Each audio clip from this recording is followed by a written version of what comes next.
Alright, hi everyone. So I'm going to be talking about the effects of social media on teenagers in general and then what social media is becoming. So I have some quotes here that just say kind of what about the social media is and what's happening to teenagers.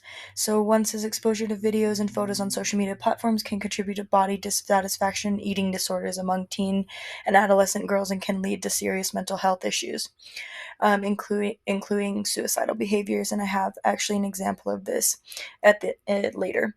And then I have videos and pictures on image-based social media platforms can trigger intense episodes of self-comparison in adolescent and teen girls. Because of their still developing brains, they may process its self-comparison in ways that pose real risk to their mental health and their lives. And then the third one says the more teenage girls are on social media and exposed to image-based social media in particular, the more likely they are to have poor body image. And then I've got some more. So it says according to a 2022 study, 92% of teen girls use YouTube, 73% use TikTok, 69% use Instagram, and 64% use Snapchat. More than 40% of Instagram users are 22 years old or younger. And there's 22 million teens logging onto the site each day. And then teen girls are really hyper vulnerable to physical parameters because they learn early on what they should look like, and how you present comes with a value sign of some sort. And then I've got this graph here that just shows with the teens between 13 and 17 who use these apps and sites of like YouTube, TikTok, Snapchat, all of that. And then I've got another one that actually compares boys and girls. Girls are higher in most except for Twitch, but it still shows how many girls and boys are on social media all the time. So some pros and cons to social media in general. So some pros are the communication aspect, being able to stay in touch, access for information and updates in life, so like the news. But the cons can be cyberbullying, addiction, hacking, false information, and can cause serious distractions. So what can social media become? Social media is headed in every home, whether we like it or not. It is the way that we communicate, stay in touch with people from our past, and find our news. Social media is consuming our lives. Most teenagers, the first thing they do in the morning is wake up and check social media. They get on Snapchat, Instagram, or Twitter. Social media is also causing sleep issues. Teenagers are scrolling late into the night, and it takes a while for the teenage brain to shut down and go to sleep. The lack of sleep can be linked to brains not fully developing. So what can we do for our teenagers? So some of the things that I found that could be helping is the parents can take their phone at a certain time at night and have it charged either in the parents' room or in a different room, which prevents scrolling. And then also the instant getting on their phones in the morning. Parents can also discuss the dangers of social media with their children, and also provide places for them to go, and they don't feel comfortable talking to their parents if something is going on social media. So there are many resources for teenagers to be able to get help when they need it.